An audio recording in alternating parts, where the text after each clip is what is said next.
we have coming to us from the Bellwether Education Partners, Chad Alderman and Carolyn Chong. They'll present the Bellwether Report, Teacher Evaluations in an Era of Rapid Change. Mr. Alderman is an associate partner at Bellwether Education Partners, where he has worked on the policy and thought leadership team since 2012, advising clients in writing on teacher pensions, teacher preparation and evaluation, and college and career readiness. Previously, Chad was a policy advisor in the Office of Planning, Evaluation, and Policy Development at the U.S. Department of Education, where he worked on ESEA waivers, teacher preparation, and the Teacher Incentive Fund. Prior to joining the department, Chad was a policy analyst with Education Sector. Carolyn Chong is an analyst with Bellwether Education Partners in the policy and thought leadership practice area as well. Since joining in 2014, Carolyn has worked on education policy analysis projects with nonprofit organizations and foundations. Prior to joining Bellwether, Carolyn was at Mathematica Policy Research, evaluating the effectiveness of various social policies related to education reform and global development. Let's hear from Chad and Carolyn. Hi, this is Chad Alderman from Bellwether. I'll just say a little bit about Bellwether so you all have a little more information about us. We're a national nonprofit dedicated to helping education organizations become more effective in their work with high-need students. Our organization has a combination of 3 different teams working on these issues: strategic advising, talent services, and policy and thought leadership. Carolyn and I work on the policy and thought leadership team, where we conduct policy analysis, research, writing, and idea generation. And we're going to join you today.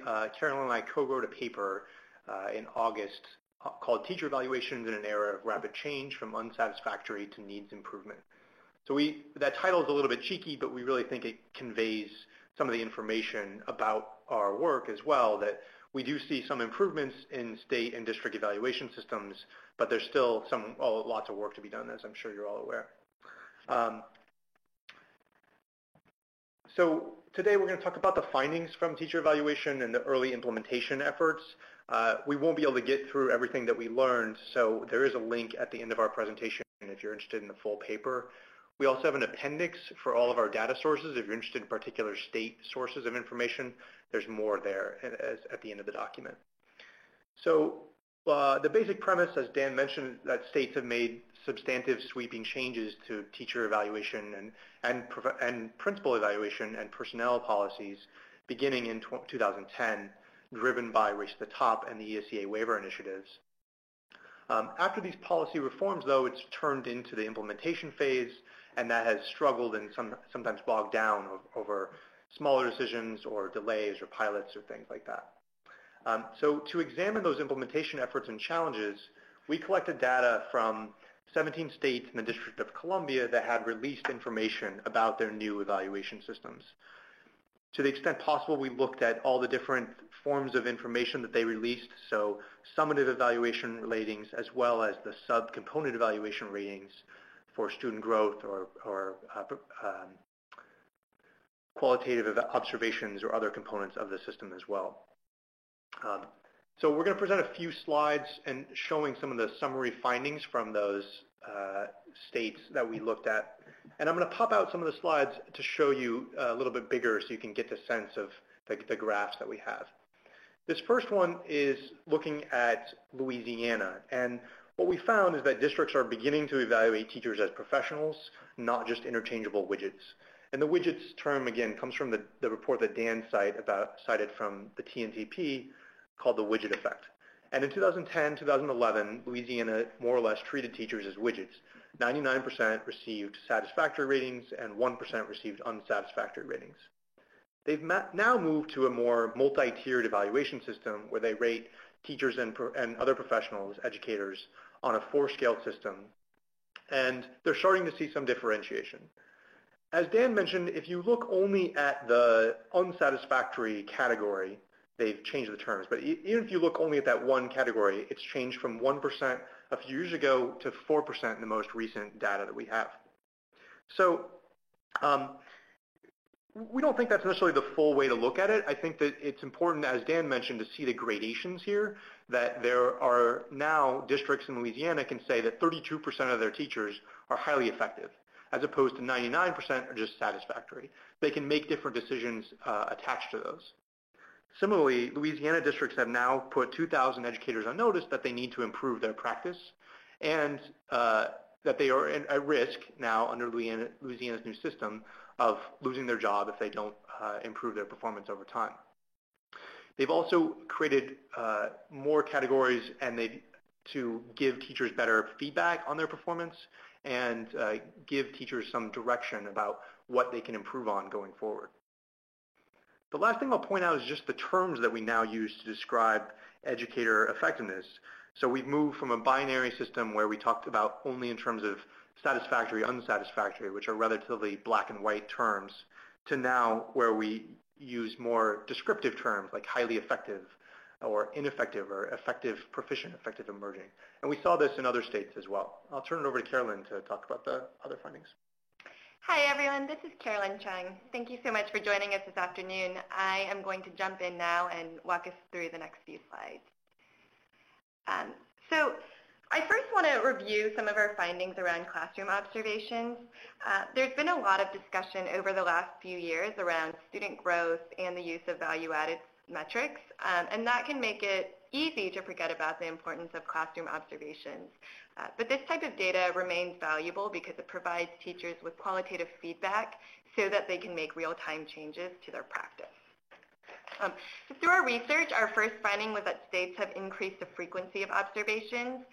In a relatively short time period between 2009 and 2013, the number of states requiring annual evaluations for all teachers increased from 15 to 28. And there are several states now that actually require more than one observation a year. And that's very, very crucial for creating a culture of continuous improvement. We also found that districts and states are starting to adopt evidence-backed rubrics that require more detailed observations of a teacher's practice in a classroom. And that's a big change from how things were before, when a lot of districts were using homegrown checklists. One rubric that several states and districts have started to adopt is the Charlotte-Danielson framework. However, an area of concern for us is that we're starting to learn about how observations can be biased against teachers serving high-need students. The Brookings Institution released a study earlier this year that found that teachers serving higher-performing students tended to receive better observation scores. So if you haven't seen that report, I encourage you to check it out.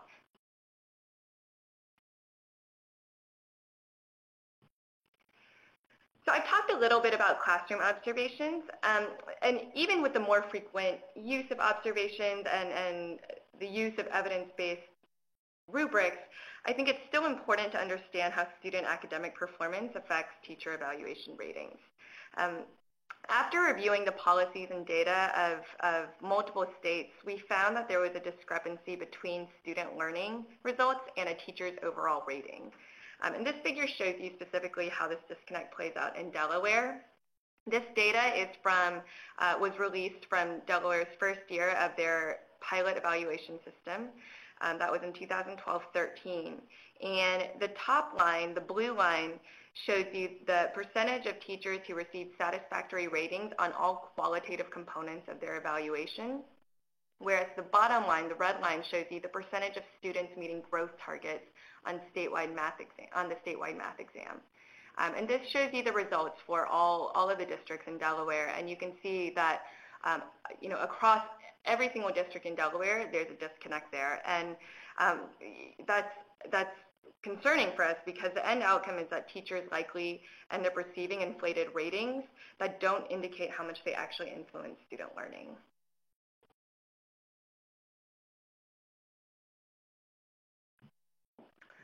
I now want to turn to another implementation issue we surfaced while carrying out our research.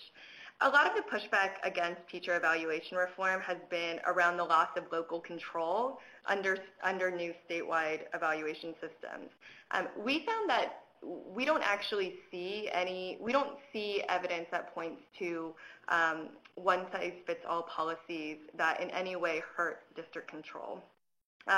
This figure here shows you 3 neighboring counties in Florida, and it shows you their recent evaluation ratings that they released for their teachers. And you can see that the distribution of teacher effectiveness varies wildly across these 3 districts. And interestingly, these 3 districts have very similar percentages of low-income students and also very similar performance on statewide assessments. So you would expect teacher effectiveness to be more similar than they are across the 3 districts. And it's not completely, out of the realm of possibility that teacher effectiveness does vary that much within these 3 districts, but I think the data here really does raise questions. And if you read our report, this just shows you an example from Florida, but if you read our report, you can learn more about other states that have large inconsistencies with their teacher evaluation ratings. I'm going to turn it back over to Chad. Yeah, so our 5th finding was that districts are still not yet making decisions about teachers based on their performance. Part of this is based on the evaluation systems themselves, that they took some time to implement them, and in many places those are still in the process, either through pilots or non-consequential years or other things. But the performance component is delayed even beyond that. This graph that you see is looking at pay incentives, and it's a couple years old now, but it's looking at the national lens. It's from the National Schools and Staffing Survey, and it looks at, over time, how have districts changed the way they compensate their educators. And there aren't a lot of districts using pay, one of their few tools to retain and attract teachers, as a method to either attract based on performance or even based on shortage areas. So the far right bar looks at the percentage of districts that use pay incentives to reward or retain teachers in fields or schools that are shortage areas that need it. We also looked, one of the things that I think has gone under the radar is that states have often changed their laws about the potential consequences for new evaluation results. And so now districts can use performance to drive layoff decisions, or they can use it to drive compensation decisions, or they can use it to drive dismissal decisions. Often those are few and far between, and the concerns about widespread dismissals based on new evaluation systems is really not evident in many places. So when we looked in certain states, there aren't many examples of widespread use of that.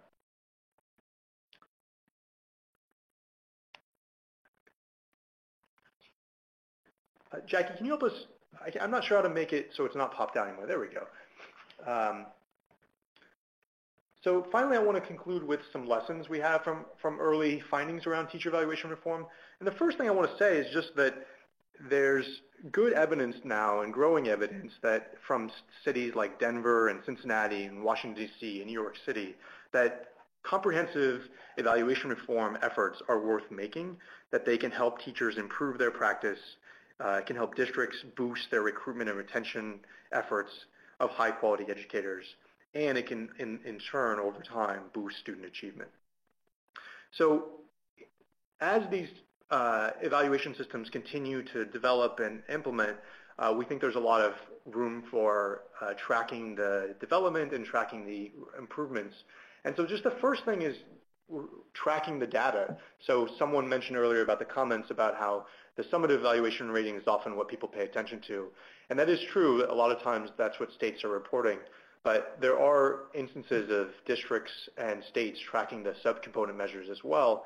And we think it's really important for states and districts to continue that and to look at how these are playing out in terms of equity for different types of educators, in terms of different subjects that they teach, grades that they teach, or even schools or districts.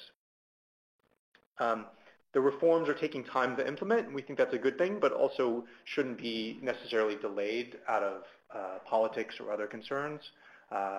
I think that it's important that people see these evaluation systems as a method for continuous improvement. They're not going to be perfect on day one, and they should be phased in and improved over time.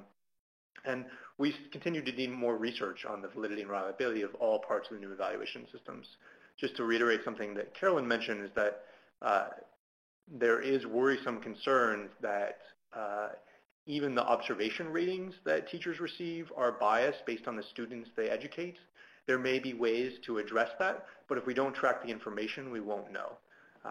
So with that, I'll conclude and just point you to our report. It's on our website at bellwethereducation.org, and happy to get into some questions. I'll turn it over back to Tammy and Jackie. Great. Thank you, Chad and Carolyn, for sharing some of the recent results on the implementation and outcomes of new educator evaluation systems. This is Liz Barkowski. I'm a research associate here with the REL Southwest.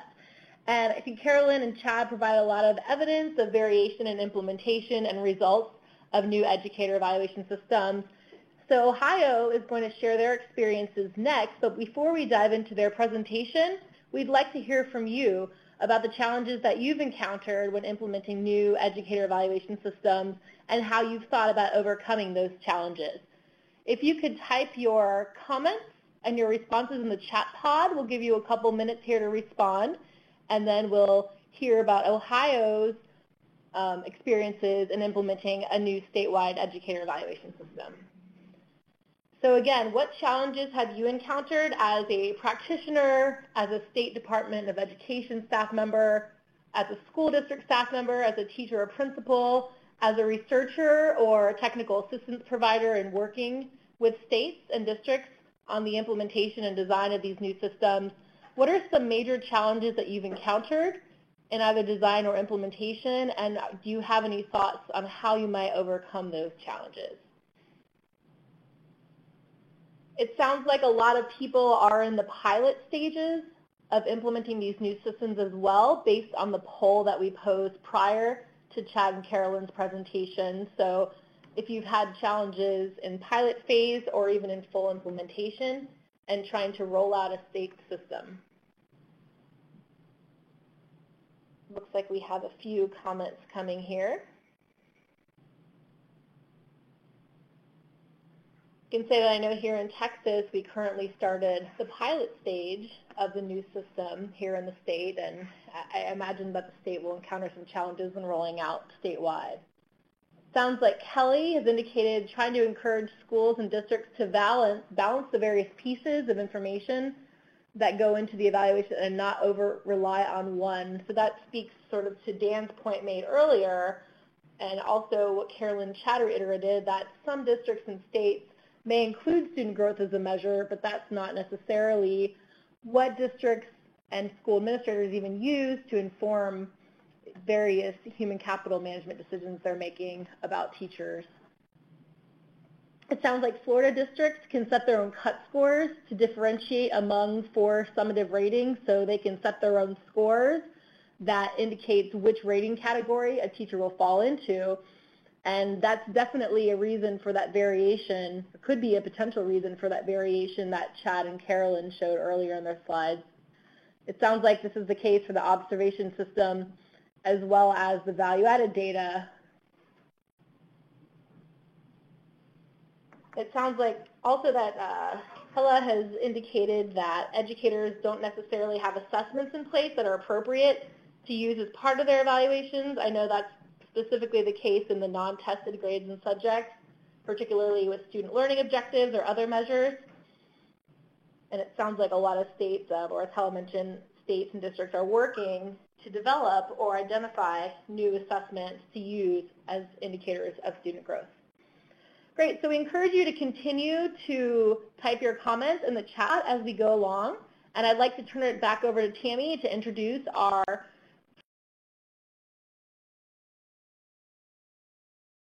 Ohio.